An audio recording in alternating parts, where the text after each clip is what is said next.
Hi, how's it? Welcome. This is actually a bit of a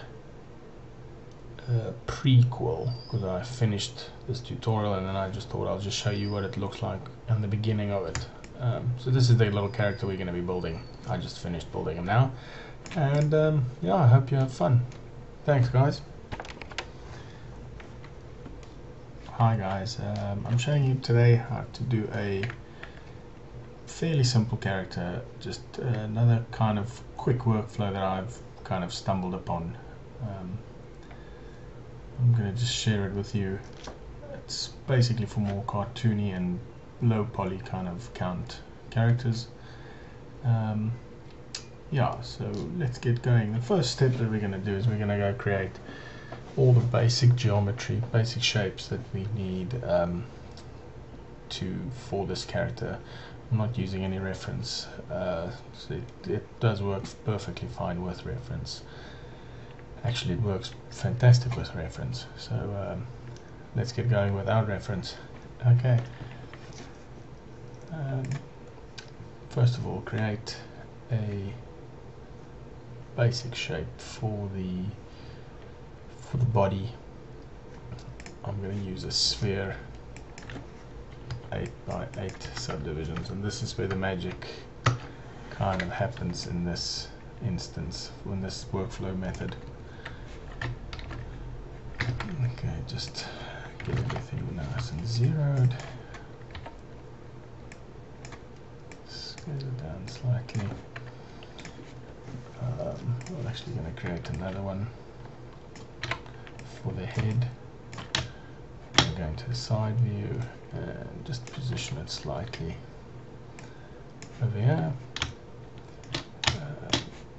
Next step, I'm going to create some cylinders, and again these must be 8 by 8 subdivision. If you go 8, well, the height subdivision doesn't really matter, it's just more or less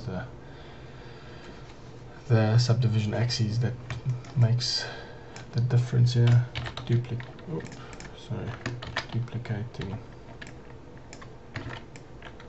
Duplicating out that 90 degrees. Front view. Oh.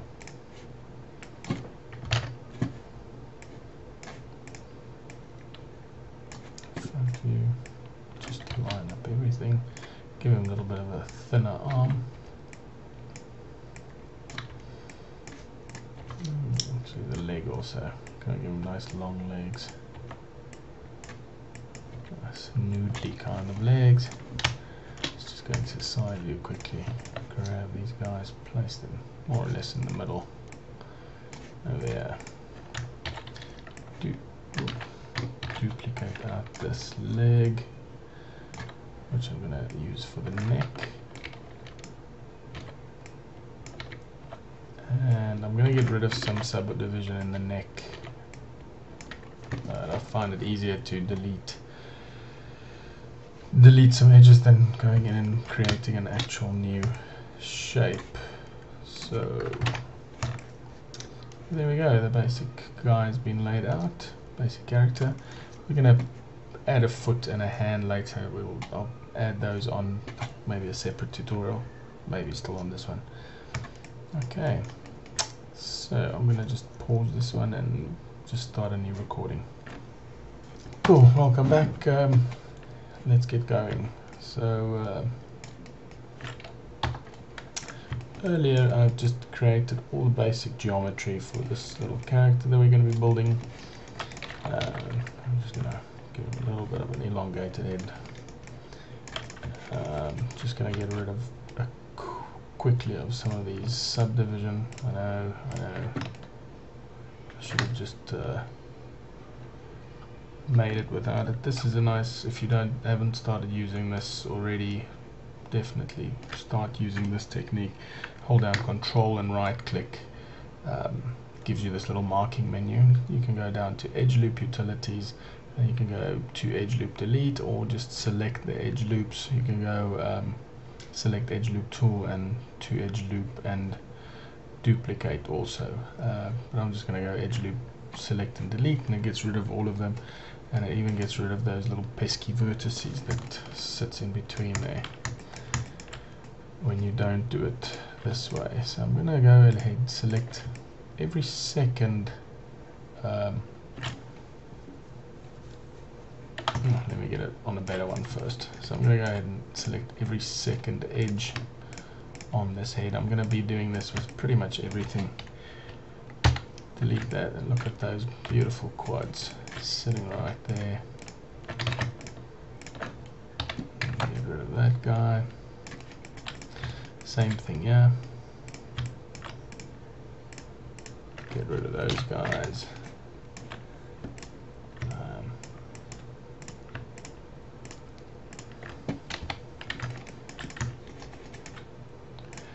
And basically what I'm trying to keep is I'm kind of taking the ones that's on the 45-degree angle to the main axes.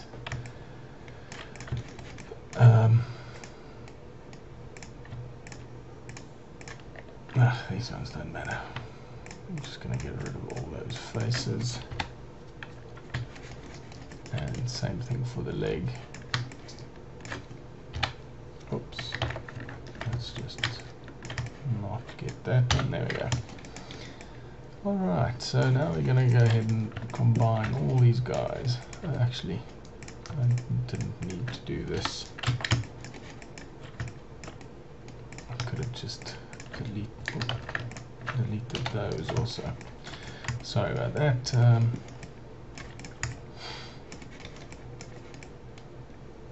Anyway, here we go. So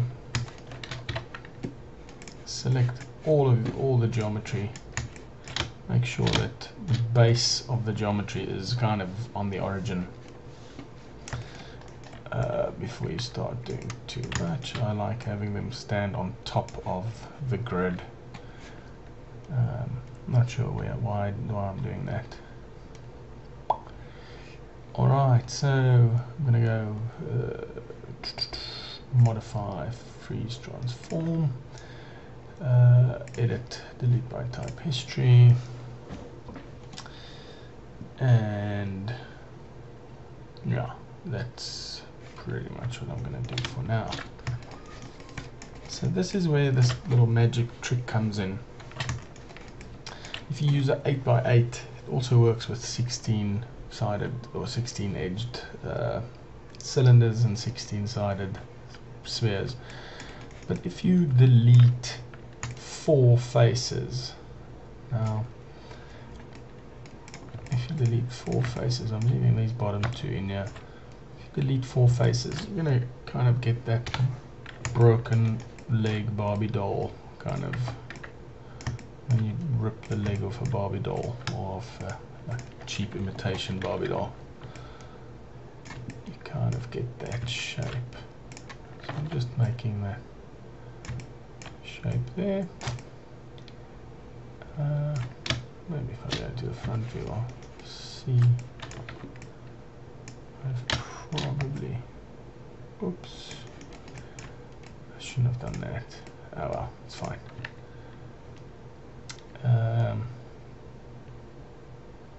What I'm going to do is just go extrude.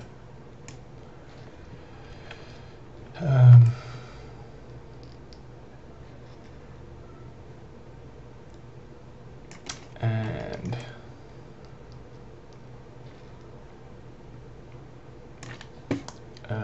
sorry about that. I was just weighing up my options there. If I should have made a bridge. Sometimes the bridge doesn't do it, does like weird things, yeah, so I'm not sure. I'm just gonna go for this plain old vertex. Grab the vertex and snap it with, not like that. Jeez, maybe I should just start over.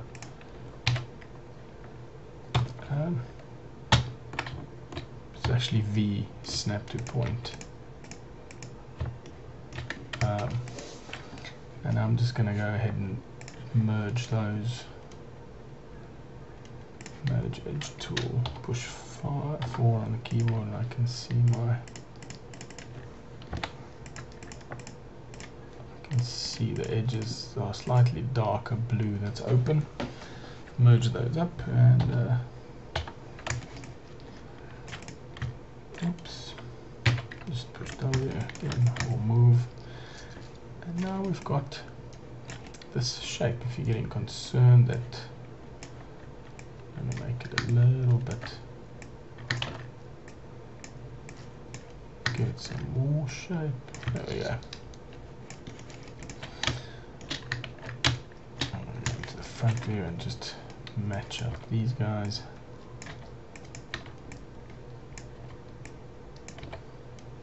I'm just trying to get that basic kind of edge there.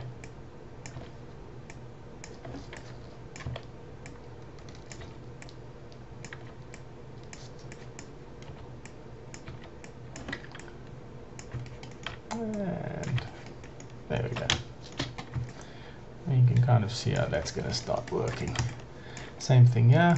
Well, not same thing. I'm actually doing another thing. I saw it on a, I can't remember, some tutorial somewhere, that if you go and you extrude these two faces and then you leave that selection, but you add these bottom two from the extrude now and you delete them. I've also selected or deselected, selected and deleted 4 faces, which leaves you with 8 vertices, which again in turn will match up to these guys. So I'm going to just push 3 on the keyboard and just kind of just move this shoulder up a little bit. And just see how that's going to fit in there.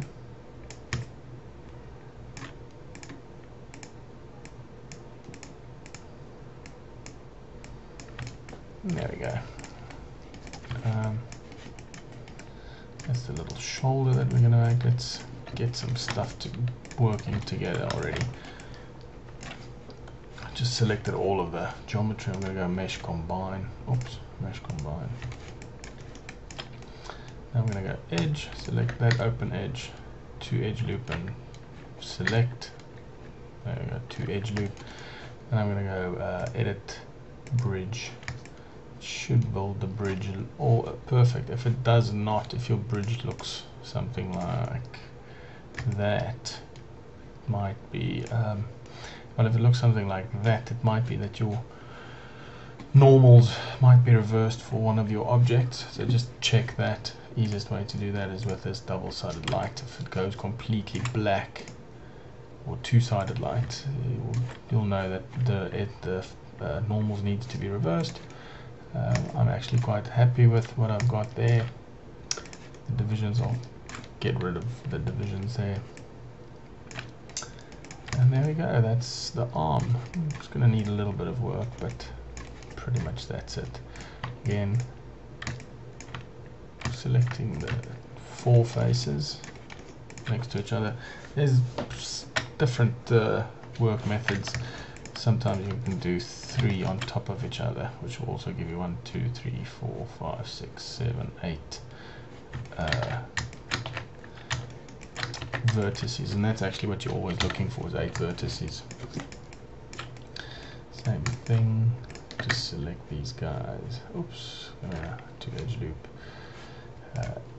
bridge. Quite lucky with all the bridges happening, it were working just fine tonight.